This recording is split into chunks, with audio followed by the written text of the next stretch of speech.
Kadang-kadang ya itulah yang namanya satu kegiatan atau satu usaha yang diusahakan, intinya sih nggak mungkin kalau nggak ada yang dikorbankan.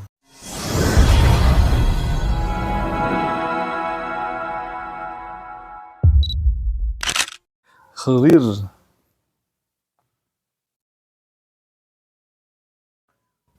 Sip.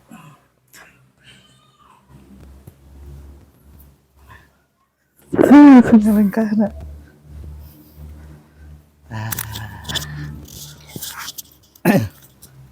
Bosman Mardi Gowowi.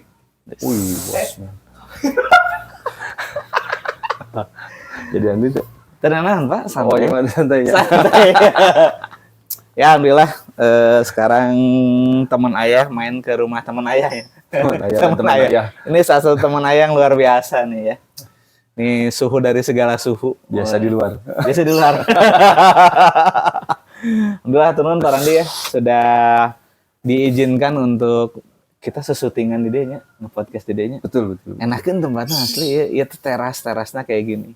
Ya, ada pohon matahari. Meskipun Ustaz. tidak bunga matahari. Pak, Ya. matahari. Bunga matahari meskipun tidak ada matahari tapi ini tetap bersinar ya. Biar cerah, Biar cerah ya.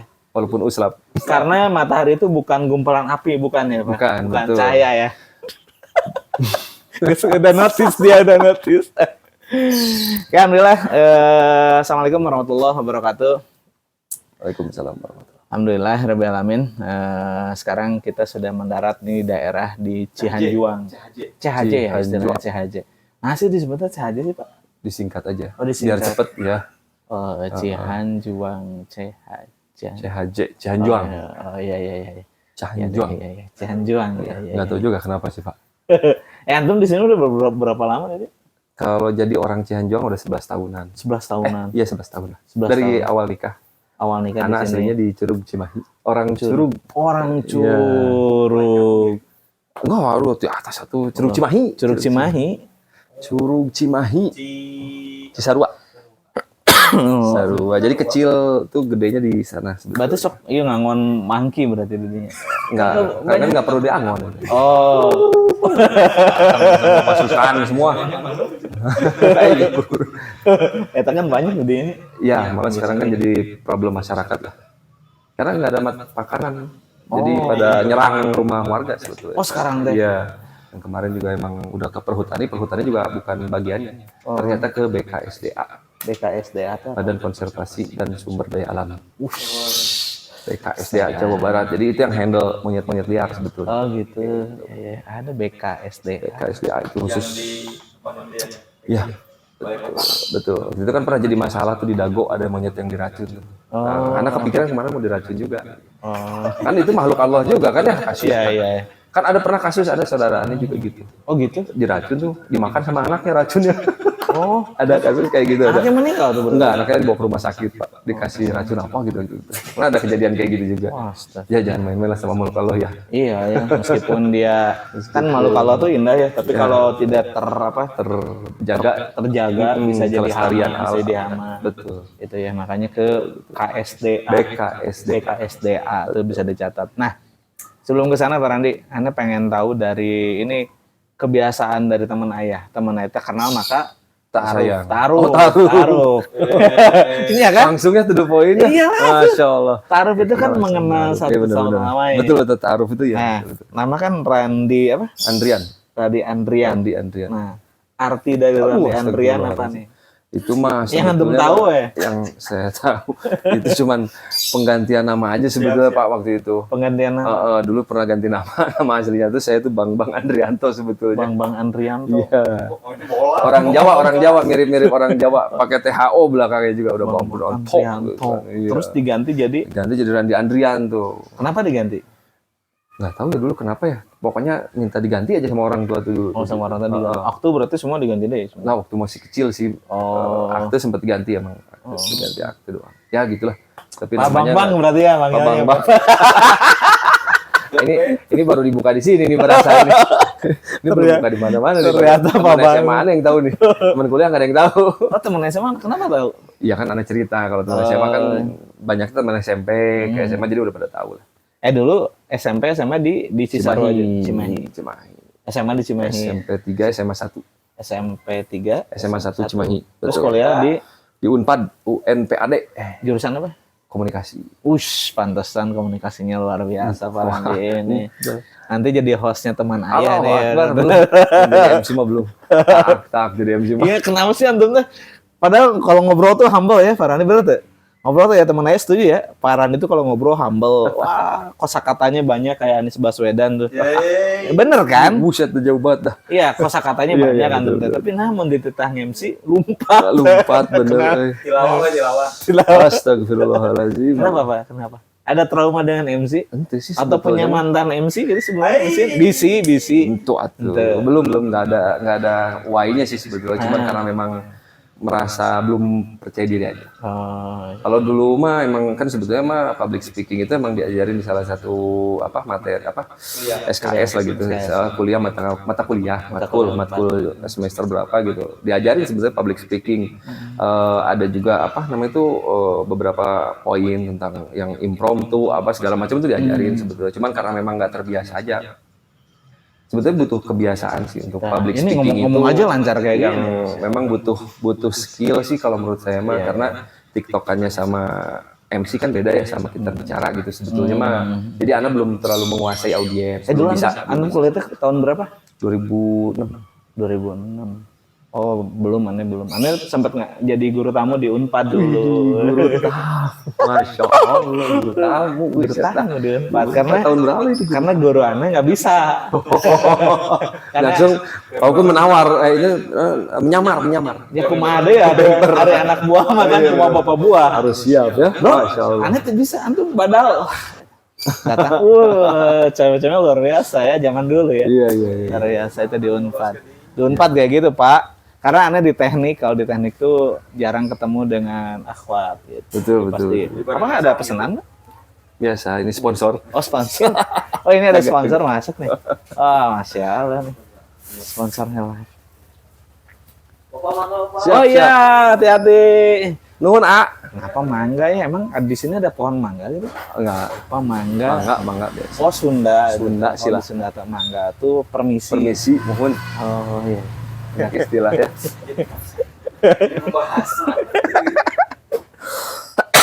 Balik ke laptop nih. Nah, Pak Randi, aneh tuh ngeriset dulu antum ya sebelum kita ngobrol teman ayah tuh. Wih, matching gayanya di riset pada mentu. Bener. Cuman ini rumor kebanyakan di para teman ayah, khusus di Wali Santri nih lingkungan kita, banyak yang menduga, ini nggak tahu ya, banyak yang menyangka. Aneh masih mengkategorikan ini menyangka, menduga. Betul. Banyak yang bilang bahwa antum teh owner dari Hijimat, bener tuh sih ya? Oh, Asli, kan antum aktif tuh di Hijimat. iya. Antum tuh senang. Betul, yang punya Hijimat mah Pak Randi. Itu bener tuh sih. Betul, sebetulnya mah Ana juga harus ngasih informasi juga sebetulnya. Jadi kondisinya si Hijimat ini sebetulnya sejarahnya dulu ya sebetulnya ya. Itu kan sebetulnya Waci Store. Jadi buat para ayah kutab yang atau teman ayah nih yang belum tahu ini teman sejarah Hijimart itu jauh sebelum Hijimart itu sebetulnya sudah ada Waci Store. Waci Store. Itu yang diinisiasi oleh yayasan. Jadi yayasan itu bikin satu channel supaya ada yang namanya wakaf produktif. Dulu mimpinya yayasan itu punya wakaf produktif. Jadi fungsi yayasan itu ingin diciptakan bukan hanya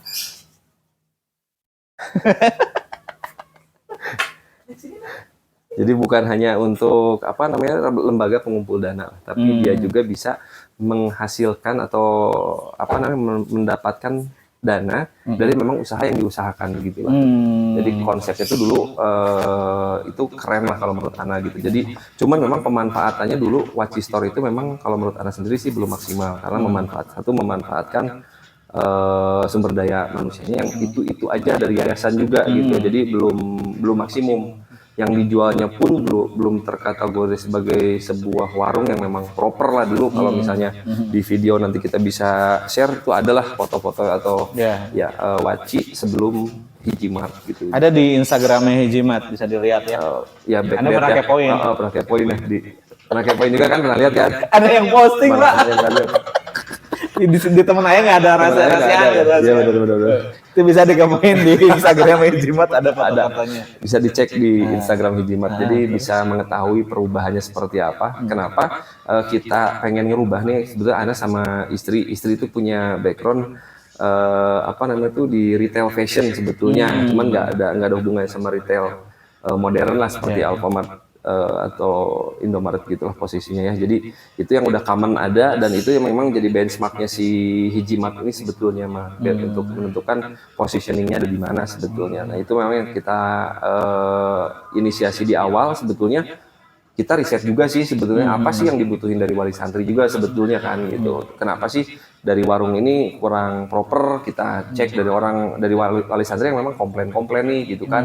Misalnya kayak bumbu, misalnya kan nggak ada bumbunya, misalnya adanya halawa. Yang dijual halawa aja gitu kan, ibaratnya kan nggak semua orang pakai itu gitu. Jadi akhirnya berarti Hijimat itu butuh sesuatu yang memang beragam. Memang pilihan-pilihan yang common yang memang ada di market umum gitu sebetulnya. Cuman memang posisi itu juga kita kumpulin data itu berapa lama dan ternyata dari yayasan kalau waktu itu kita yayasan itu nge-push ingin ada namanya wakaf produktif kan waktu itu tuh. Nah itu saya sama istri akhirnya menginisiasi ke dewan yayasan kan wakaf cendekia gitu kan untuk membuat sesuatu program namanya itu program tentang wakaf produktif. Basisnya adalah kita mengembangkan Waci Store. Waci Store itu kan wakaf cendekia store kan, warung waci kan. Jadi, nah ini gimana caranya scale up ya? Nah, mau nggak mau kita harus renov habis-habisan tuh kan dari yang namanya barang seadanya. Jadi barang dijual yang memang mengadakan sesuatu untuk sesuai kebutuhan wali santri dulu sih sebetulnya. Nah, jadinya dari situlah kita menginisiasi TikTokan segala macam dengan para konseptor di ayah-ayah kutab gitu kan yang memang semangat yang sama, punya semangat yang sama untuk membuat suatu wakaf produktif gitu. Nah ini sebetulnya wakaf produktif ini dulu ada kondisi di mana itu sangat dibutuhkan lah untuk penopang untuk yayasan itu. Akhirnya kita itu saya sama istri itu akhirnya merasa bahwa saya sebetulnya ngekliknya gini sih sebetulnya. Ada trigger sebetulnya yang membuat saya berpikir bahwa bisnis itu ketika membangun bisnis baru niatnya untuk apa? Sebetulnya poin itu sih yang memang kenapa kami mau bisnis yang nirlaba lah gitu. Kenapa kami tidak mau mengambil keuntungan dari bisnis yang memang kami bikin. Nah, logiknya kan kita keluar uang kita harusnya dapat gain money kan gitu. Cuman waktu itu loncat sedikit ya sebetulnya di luar dari Hijimat sendiri sebelum kami memutuskan kenapa kami sangat cepat dalam mengambil keputusan kami bikin Hijimat gitu kan. Nah itu sebetulnya backdate sebelum itu sebetulnya kami itu sebetulnya udah mau bikin brand. Kami kan punya konveksi kan. Sebetulnya kami usaha kami yang udah kami rintis selama hampir 5 tahun itu namanya Juma Manufaktur Butik Konveksi. Itu usaha kami. Nah kami itu sebetulnya dari usaha yang udah alhamdulillah atas izin Allah itu settle, pengen bikin brand tuh sebetulnya walaupun cuman saya ketemu sama teman saya namanya Hendra, dia usaha di mana namanya? Usaha di mana itu namanya? Pasar apa? Andir. Pasar Andir. Di Andir itu dia punya sampai 2 jongko dia usaha sepatu namanya sepatu apa ya saya lupa Tenzo sepatu. Nah dia itu pada saat COVID kemarin dia bikin lagi namanya Tenzo Drink. Dia bikin usaha lagi. Saya tanyalah itu usaha kamu bagus banget saya bilang gitu kan karena di saat kayak gini kamu buka usaha gitu kan dan RO-nya tuh banyak banget gitu kan yang buka booth segala macam reviewnya banyak banget dan emang udah 5 kota lah udah dari 5 kota dan saya tanya kenapa bikin bisnis lagi gitu di saat bisnisnya udah settle udah buka 2 toko tapi karena kondisi lagi COVID kan makanya saya tanya. Ternyata ada jawaban yang bikin saya mikir bahwa ternyata bukan semuanya tentang uang ketika bikin bisnis. Dia merasa bahwa dia harus ngebantu orang-orang yang kena PHK pada saat itu dan harganya juga emang jauh dari waralaba yang lainnya sih kayak di bawah 1 juta kalau nggak salah pas 1 jutaan gitu udah punya booth segala macam. Si franchise-nya itu emang murah banget karena dia niatnya bukan untuk bukan untuk apa namanya, bukan untuk profit. Dia dari situ saya mikir bahwa oh iya ya, ketika kita mau buka bisnis baru, niat kitanya apa? Itu yang harus saya apa, fundamental awal. Ya yang saya khawatirkan adalah ketika bikin bisnis baru, pertama Pak, takut miskin. Takut usahanya kenapa.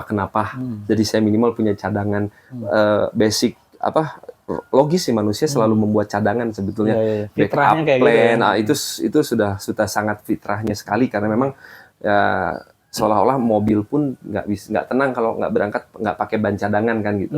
Nah itu makanya cuman maksudnya yang saya highlight itu, saya khawatir ketika bikin bisnis baru, yang saya perjuangkan adalah takut miskin. Gitu loh maksudnya. Atau saya mau menambah kekayaan, mau nambah hidup mewah. Karena kan orang lebih sulit sebetulnya buat saya, udah ngalamin itu, sebetulnya lebih sulit menolak kemewahan Pak, sebetulnya Pak. Karena di kemewahan itu kita nggak tahu rasanya diuji dengan kemewahan. Istidraj. Khawatir Khawatir tangan ini nggak ngangkat ke atas Pak, karena segala sesuatu bisa dibeli pakai uang kan. Jadi Ana khawatir ketika Ana tambah kalau banyak harta malah takut jauh dari Allah gitu. Itu sebetulnya yang Ana jadi wah ini bahaya juga nih gitu. Karena qadarullah pada saat penemuan itu Ana cancel tuh, karena nggak bikin bisnis. Akhirnya Ana berprinsip bahwa Ana ingin cukupkan kebutuhan dunia Ana di lewat bisnis ini. Ya adapun Allah merubah lagi segala sesuatu itu kehendak Allah, di luar kuasa Ana. Gitu. Jadi Ana udah berpikir bahwa inilah bisnis Ana di dunia. Ya semoga dengan bisnis Ana didekatkan dengan Allah. Kalaupun Ana punya bisnis lagi, insya Allah dengan bisnis yang memang buat akhiratnya Ana. Nah, qadarullah, anak-anak sekolah di Kutab ketemu yayasan yang memang sepemahaman, dan ternyata inilah mungkin panggilan Ana untuk merealisasikan. Gitu. Intinya sih sebetulnya manusia juga butuh sesuatu yang baru Pak. Ya udah mumet nih 5 tahun gitu kan, itu aja nih, butuh sesuatu yang baru dong gitu. Karena sebetulnya tuh ini realisasi dari apa yang memang kami butuhkan, kesibukan baru sebetulnya. Biar nggak mumet nih kondisinya nih gitu, dan kita menemukan sesuatu yang memang sesuai. Maksudnya sesuai gini, kemarin ini dunia kita sibukkan dengan dunia kita, dan sekarang kesibukan kita sibukkan untuk kepentingan akhiratnya kita. Jadi sebetulnya semua perbuatan saya dan istri saya itu sebetulnya didedikasikan untuk akhirat kami. Karena mau berbuat baik segimanapun, kami mah hanya manusia biasa, tidak akan mampu merubah sekecil apapun gitu perubahan, dan kalau ada pun yang berubah itu hanya kehendak Allah. Tapi dari kami, niat kami memang itu hanya untuk akhirat kami. Jadi nggak ada yang lain.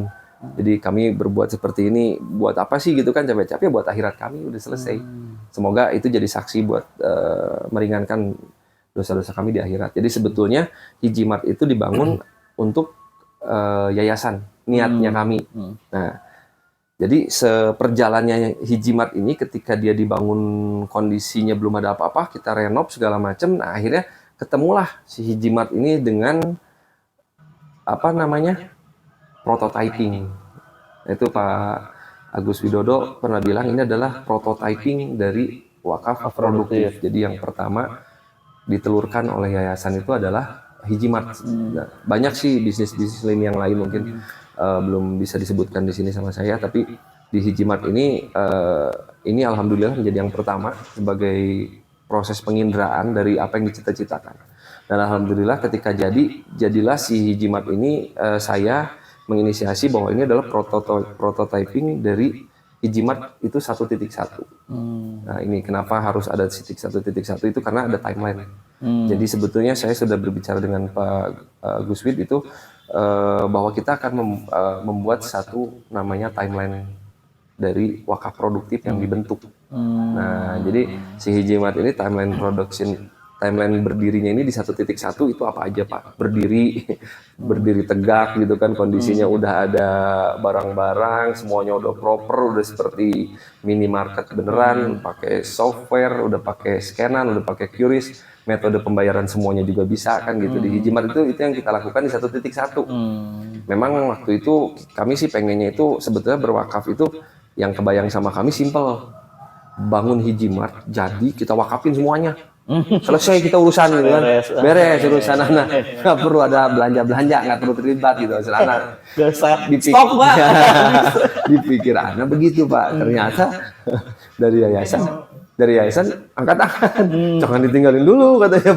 Di sini belum ada yang bisa megang kata gitu kan. Waduh gitu kan. Berarti ya udah dari situ awalnya yang anak niatnya mau kasihin buat yayasan ternyata harus dimong dulu. Terlibat dulu ya. Mong dulu ya betul. Kalau ini kan dimomong dulu ibaratnya Hijimart itu bayi yang baru lahir. Dia belum tahu cara jalan, belum tahu kayak gimana ya. Mau nggak mau kita ikut ngomong dulu sampai posisi memang nanti akan direvisi di 1.2. Nah, ternyata kita sampai di 1.2. Di mana Hijimart ini sudah dianggap bisa jalan, tinggal di-push untuk berlari sebetulnya gitu. Nah, jadi di 1.2 ini sebetulnya langkah kami agak sedikit tenang sebetulnya. Karena ya itu tadi ya wajar juga sih kalau orang misalnya mengira bahwa oh itu Hijimart punya Pak Randi sama Bu Siro misalnya. Dan memang kami sehari-hari di situ. Ketika kami ngambil makanan, jajanan kan seolah-olah tinggal ngambil padahal transfer. Anggarannya bayar ya. Anggarannya bayar. Kadang-kadang ya itulah yang namanya satu kegiatan atau satu usaha yang diusahakan. Intinya sih nggak mungkin kalau nggak ada yang dikorbankan. Nah itu biar jadi bagian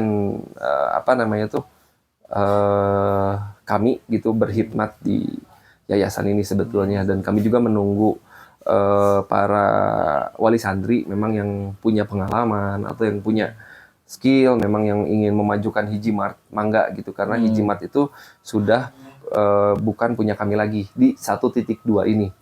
Jadi 1.1 itu dari bulan Juni kemarin sampai Januari ini. Nah, Februari ini kita sudah menemukan pengelola yang baru. Nah, estafet berarti ya. Ya, kami pun harus mengestafetkan. Kenapa? Karena yaitu tadi dalam amal jama'i ini kita mesti ada yang namanya kebersamaan. Semangatnya harus sama dan niatnya juga harus sama, goalnya juga kita arahnya sama. Kalau mungkin kita meng-hire orang lain juga kalibrasinya lama, ruhnya juga beda, gitu kan. Mereka mungkin bisa untuk uang, kalau kita mungkin wali santri bisa berkhidmat atau bisa juga mencari uang gitu. Maksudnya kita ada di ranah-ranah yang memang kalau di kelas operator mungkin bisa dapat gaji juga sama, nggak masalah juga di situ. Tapi untuk di pengelola itu mungkin hanya berkhidmat kayak gitu. Jadi memang Hijimart ini juga alhamdulillah udah jalan selama 6 bulan ini, 7 bulanan. Berarti ini bukan tanpa apa yang tidak ada yang dikorbankan, tapi ada yang dikorbankan dari sisi waktu kami gitu kan, dari sisi ekonomi gitu kan. Memang luar biasa lah yang namanya ngerintis bisnis di awal Pak Kun, berdarah-darah lah pasti gitu kan. Memang nah ini gimana caranya supaya si nafasnya panjang, akhirnya karena kita amal jamaah kita harus bersama-sama, akhirnya kita juga sebetulnya di 1.2 ini adalah lompatan yang tepat sebetulnya bagi kami untuk mundur sejenak gitu kan, dilanjutkan oleh wali santri yang lain. Nah itu sebetulnya sih estafet kan yang lari, ketika yang lari udah sprint dikasihin yang satu kan istirahat gitu kan, nanti lari lagi diestafetkan lagi yang satu istirahat. Sebetulnya begitu terus gitu. Kalau kata kondisi seperti ini kan, kalau saya pernah dengar dari Pak Guswid itu kita harus ambil nafas yang panjang gitu kan. Ya berarti kitanya harus merelakan segala sesuatunya juga di amal jamaah ini. Gimana caranya kita tetap bekerja sama. Yang namanya pergesekan pasti ada ya, perbedaan pendapat segala macam, tapi kita sikapin secara dewasa. Dan kita harus tahu fokus Hijimart ini mau kemana sih. Yang saya tanamkan itu si Hijimart memang mau arahnya kan ke yayasan ke wakaf produktif ya. Jadi yayasan itu sebetulnya punya ijah yang kita pengen itu. Jadi bukan hanya lembaga peminta sumbangan, tapi mereka akan punya sesuatu yang memang mereka juga bisa menghasilkan kok gitu sebetulnya. Nah, sebetulnya kami ingin support di lini-lini wakaf lagi yang lain supaya yayasan ini punya kekuatan dari sisi ekonominya secara mandiri sebetulnya gitu Pak Kun. Insyaallah. Ya, alhamdulillah mudah-mudahan di 1.2 kita ketemu Hijimart di pengelola yang baru. Oh, siap Nanti berarti. kita launchingnya tunggu ya di Hijimart ya. Siap. 2 Maret. 2 Maret. Biar filenya nggak gede.